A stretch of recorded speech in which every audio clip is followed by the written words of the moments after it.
Last lecture से related कुछ और क्वेश्चन ही हैं जी, जैसा कि क्वेश्चन नंबर 12 लिख दिया, इसको भी सॉल्व करते हैं। मेथड क्या है कि d की power 4 plus 4 is equal to 0। अब d की पावर 4 प्लस 4 है तो इसके तो फैक्टर नहीं बन रहे, इसको हम ये तो लिख सकते हैं डी स्क्वायर का स्क्वायर, लेकिन फैक्टर नहीं बन रहे क्योंकि दरमियान में प्लस का साइन है, माइनस का साइन नहीं है। तो फिर क्या करें हम ऐसा करते हैं कि इसको फैक्टराइज फॉर्म में लाने के लिए हम इसका स्क्वायर मुकम्मल करते हैं। तो इसको लिखा जा सकता है डी स्क्वायर का स्क्वायर, इसको 2 का स्क्वायर और प्लस आ जाएगा जी A square plus B square plus 2a भी होना चाहिए, तो 2d स्क्वायर इंटू 2 होना चाहिए, जो कि नहीं है। अब इस तरफ से प्लस किया है तो साथ में क्या करना पड़ेगा, माइनस b इक्वल टू क्या आ जाएगा 0। ये पहले तीन वैल्यू जो हैं ये स्क्वायर मुकम्मल हो रहा है, डी स्क्वायर प्लस 2 का होल स्क्वायर और बाकी माइनस 4d स्क्वायर है, माइनस का 4d स्क्वायर है, ये बाकी से थोड़ा सा चेंज है क्वेश्चन, इसको हम 2d का होल स्क्वायर लिख सकते हैं। तो अब अगेन ये फार्मूला बन रहा है ए स्क्वायर माइनस बी स्क्वायर, तो इसे क्या लिख सकते हैं D square plus 2 plus 2d और D square plus 2 minus 2d equal to 0। तो अब ये दोनों फैक्टर मल्टीप्लाई हो रहे हैं, 0 के इक्वल हैं, तो दोनों को लिखेंगे फर्स्ट 0 के इक्वल या फिर सेकंड 0 के इक्वल, अरेंज करके लिख रहे हैं। क्वाड्रेटिक हैं दोनों ही, लेकिन इसमें प्रॉब्लम ये है कि ये जो है फैक्टर इसके नहीं बन रहे, तो हमें क्वाड्रेटिक फार्मूला यूज़ करना पड़ेगा, जिसके लिए a की वैल्यू 1 है, b की वैल्यू 2 है, c की वैल्यू भी 2 है। So d is equal to minus b plus minus under b का square minus 4ac, values put करें जी directly 2 into a, d is equal to minus 2 plus minus 4 minus 8 over 2, 4 minus 8 करेंगे तो minus का 4 रह जाएगा। अब माइनस 4 अंडर ओवर 2 है, तो ये प्लस माइनस 2 आयोटा, 4 का अंडर 2 है और माइनस अंडर के अंदर है तो आयोटा लिख सकते हैं। 2 कॉमन निकाल लें, 2 कॉमन लेंगे तो बाकी रह जाएगा जी minus 1 plus minus iota over 2, cancel हो गया, माइनस 1 प्लस माइनस आयोटा आ गया। ये दो वैल्यूज़ फाइंड हो गई। अब ये आयोटा में आई हैं जो लास्ट लेक्चर में हमने पढ़ा था कि अगर कम्प्लेक्स रूट्स आते हैं तो उनको कैसे सॉल्व करना है। इसी तरह से जो साथ इक्वेशन दी गई है उसको भी सॉल्व करते हैं, सेम ही मेथड जी ABC की वैल्यूज़ दी गई हैं, क्वाड्रेटिक फार्मूला यूज़ करेंगे, माइनस 2 तो माइनस की पहले वैल्यू है, माइनस 1 प्लस हो गया, प्लस माइनस अंडर माइनस 2 का square minus 4ac divided by 2a। So d is equal to 2 plus minus under minus 2 का square 4 minus 8 over 2, d is equal to 2 plus minus minus 4 का under over 2, तो ये 2 plus minus 2 iota over 2 आ गया, तो ये भी 2 cancel हो जाएगा और वैल्यू क्या रहेगी 1 प्लस माइनस आयोटा। तो वैल्यू चूँकि हम दोनों फाइंड कर चुके हैं तो अब हम लिखेंगे सोल्यूशन इसका क्या होगा y इज इक्वल टू, अब ये दोनों वैल्यू जो हैं वो आ चुकी हैं और दोनों कम्प्लेक्स हैं, आयोटा की फॉर्म में है, तो इसलिए हम उस पर आयोटा वाला मेथड ही अप्लाई करेंगे। लिहाजा लिख लेते हैं जी इसको, क्या मेथड e की पावर, पहले अगर इसको लिखना है तो इसको लिख लें माइनस एक्स C1 cos, अब आयोटा को कोफिशिएंट 1 है तो 1 लिखने की जरूरत नहीं है, C2 sin x। इसी तरह से अब दूसरी वैल्यू को e की पावर प्लस 1 है, यहाँ पे प्लस 1x आ जाएगा, C3 cos x plus C4 sin x। तो ये उस तरह की फॉर्म में आ गए, दोनों कम्प्लेक्स रूट्स से जिनको हमने सॉल्व किया, यही इसका आंसर है। इससे रिलेटेड कुछ और क्वेश्चन भी हैं, लेकिन हम इनिशियल वैल्यू प्रॉब्लम के कुछ क्वेश्चन अभी सॉल्व करेंगे, जिसमें क्वेश्चन लिखा है जी, क्वेश्चन नंबर है 16, इसको भी सॉल्व करते हैं जी। Characteristic equation is D square plus 8d minus 9 equal 0। Factor बन रहे हैं जी 1 और 8 जो हैं, माइनस प्लस की वैल्यू चाहिए, तो D square minus d plus 9d minus 9 equal 0।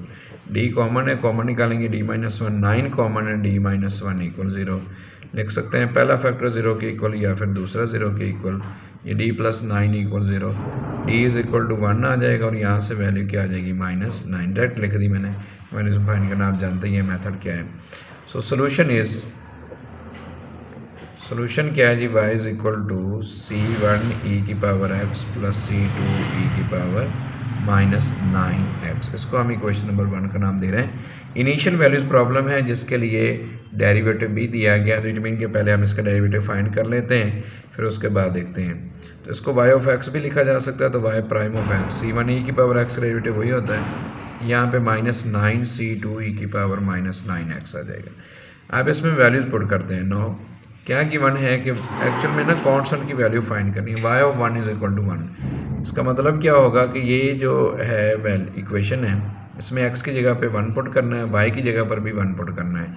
तो लेफ्ट साइड पे 1 आ जाएगा, c1 e की पावर 1 c2 e की पावर -9 इंटू 1। तो 1 is equal to c1 e plus c2 e की पावर -9। ये आपके पास इक्वेशन नंबर 2 आ गई। मकसद कांस्टेंट की वैल्यू फाइंड करना है। एंड और दूसरी वैल्यू क्या दी गई कि y prime of 1 is equal to 0 है। तो ये y प्राइम है, इसमें लेफ्ट साइड 0 के इक्वल c1 e की पावर 0 सॉरी 1 -9 c2 e की पावर -9 इंटू 1। तो 0 is equal to c1 e -9 c2 e की पावर -9। ये हमारे पास इक्वेशन नंबर 3 आ गई। अब इन दोनों इक्वेशन को सॉल्व करके वैल्यू फाइंड करनी है। तो दो तरीके याद है, इसको 9 से मल्टीप्लाई करके ऐड करो, ये कैंसिल होकर c1 की वैल्यू आ जाएगी। तो लिखेंगे मल्टीप्लाइंग 2 बाई 9 देन एडिंग, और उसके बाद ऐड किस में करना है, ये थर्ड में। तो इसको 9 से मल्टीप्लाई करोगे, ये आ जाएगा 9 equal 9 c1 e plus 9 c2 e की power -9। 0 is equal to c1 e -9 c2 e की पावर -9। ये वैल्यू कैंसिल होगी। अब 9 is equal to 10 c1 e। तो हमें c1 की वैल्यू चाहिए, बाकी वैल्यू डिवाइड हो जाएगी। तो c1 की वैल्यू क्या आ गई जी हमारे पास 9/10e, 9/10e। अब ये 9/10e c1 की जो वैल्यू है, इसको आप चाहें तो इक्वेशन नंबर 2 में पुट कर दें या फिर 3 में। तो मेरे ख्याल 2 में पुट कर देते हैं। लिखते हैं put in 2, put in equation number 2। तो 2 क्या है जी कि 1 इज इक्वल टू c1 लिखा है, उसकी जगह पे 9/10e into E plus c2 e की पावर -9। तो ये वाला e जो है ये e से कैंसिल हो गया, 9/10 इधर आकर -9/10 c2 e की पावर -9। एलसीएम लेने 10 ही आएगा, 10 - 9 इक्वल c2 e की पावर -9। तो ये 1/10 इक्वल c2 e की पावर -e की पावर -9 को डिवाइड करेंगे, ऊपर जाकर पॉजिटिव पावर हो जाएगी। तो ये आ गया जी e की पावर 9/10। सो ये दोनों वैल्यूज़ हम कहाँ में पुट करेंगे, पुटिंग दीज वैल्यूज़ इन 1। तो 1 क्या है जी कि y of x is equal to c1 की जगह पे 9/10e की power x plus c2 e की पावर 9/10 e की पावर c2 की वैल्यू और e की पावर -9x। तो अब चाहें तो चूँकि ये दोनों मल्टीप्लाई हो रहे हैं, पावर एक्सपोनेंशियल वाली ऐड भी कर सकते हैं। तो ये यूँ वैल्यू बन जाएगी कि 9/10 e की पावर x -1 प्लस 1/10 e की पावर 9-9x। यही इसका आंसर आ जाएगा। इससे रिलेटेड एक और क्वेश्चन करते हैं जी, क्वेश्चन नंबर 20 है। इसमें भी हम उसी तरह से लिखेंगे कैरेक्टरिस्टिक इक्वेशन ही। तो d की power 4 - d cube equal 0। d common है, d क्यूब कॉमन है, तो बाकी क्या रहा जी d - 1 इक्वल 0। तो हम लिख सकते हैं d क्यूब इक्वल 0 या फिर d - 1 इक्वल 0। यहाँ से d की वैल्यू 3 0 आ जाएगी। जितनी हाईएस्ट पावर होती है ना उतनी ही वैल्यू फाइंड होती है। तो ये तो रिपीट हो रही है, रिपीट नहीं हो रही। तो हम इसमें लिख लेते हैं सोल्यूशन इज, क्या होगा जी solution y of x is equal to, आप इसको पहले लिख सकते हैं c1 e की पावर x प्लस e की power 0x c2 plus c3 और c3x plus c4x square. So ये y ऑफ x की वैल्यू आ गई जी c1 e की पावर x, e की पावर 0 1 के इक्वल है, वो लिखने की ज़रूरत नहीं है। तो plus c2 plus c3x plus c4x square, इसको आप इक्वेशन नंबर 1 का नाम दे दें। अब आपने सारी वैल्यू फाइंड करनी है, जिसमें पहले दिया गया 3 डेरिवेटिव हैं, तो हम 3 डेरिवेटिव पहले फाइंड करते हैं। y prime of x c1 e की पावर x, c2 का डेरिवेटिव 0 आ जाएगा, c3 प्लस 2 c4x आ गया जी। इस तरह से y double prime of x find करेंगे, c1 e की पावर x प्लस इसका डेरिवेटिव 0 हो गया, और यहाँ पे सिर्फ रह जाएगा जी 2c4, और y triple prime of x equal c1 e की पावर x के होंगे, बाकी 0 हो गए। नो वैल्यूज़ पुट करते जाएँ। y of 0 is equal to किसके दिया गया जी 1 के। तो पहले तो इसमें हम x की जगह पे 0 या यहाँ से स्टार्ट कर लें, y triple 1 of 1 is equal to e है, तो यहाँ से शुरू कर लें, ये शुरू वाली वैल्यू ले लें, कोई ऐसी बात नहीं, वहीं से ले लें। y of 0 is equal to 1, इसमें x की जगह पे 0 पुट करना है, तो y of 0 equal c1 e की पावर 0 और ये प्लस c2 और ये दोनों 0 हो जाएंगी। y ऑफ 0 इक्वल किसके है जी, 1 के है, तो c1 प्लस c2, ये हमारे पास इक्वेशन नंबर 2 आ गई। नेक्स्ट लिखा है जी y प्राइम ऑफ 0 इक्वल 1, तो y प्राइम ऑफ 0 इक्वल, ये y प्राइम है, c1 e की power 0 plus c3 plus 2c4 into 0, ये भी 0 हो गया। सो y प्राइम ऑफ 0 1 के इक्वल है, तो यहाँ से c1 प्लस क्या आ गया जी, c3, ये हमारे पास इक्वेशन नंबर 3 आ गई। इसी तरह से अब हम लिखते हैं जी नेक्स्ट में क्या देगा, y double prime of 1 equal 3e, y double prime of 1 is equal to 3e।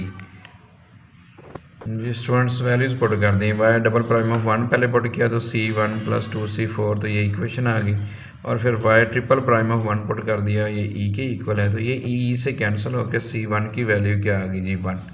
अब ये पीछे वैल्यू पुट करते जाएंगे, पुट इन 4, तो 3e is equal to c1 की जगह पे 1 प्लस 2c4, प्लस का 1 इधर आकर क्या हो जाएगा -1, 2c4 और 2 पे डिवाइड कर दें, तो c4 की वैल्यू आ गई जी 3e माइनस 1/2। हाँ जी नेक्स्ट में अब हम ये जो c1 की वैल्यू है ये पिछली इक्वेशन में 3 में पुट करते हैं।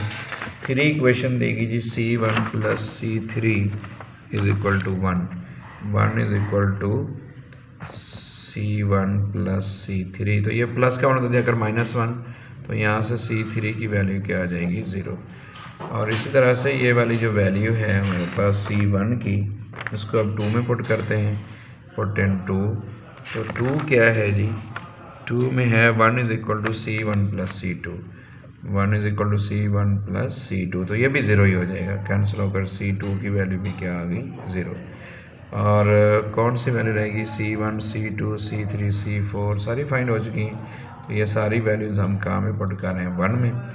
1 क्या है जी कि y of x is equal to c1, c1 की वैल्यू 1 है e raise to power x, plus c2 की वैल्यू 0 है, प्लस c3 की वैल्यू 0 इंटू x, c4 की value 3e minus 1/2 into x square. So y of x is equal to e की power x plus 3e minus 1/2 x square, यही इसका answer है। इसके remaining question भी इसी तरह के जैसे हमने ये सॉल्व किया है, उनको हल करने की कोशिश कीजिएगा। अल्लाह हाफ़िज़।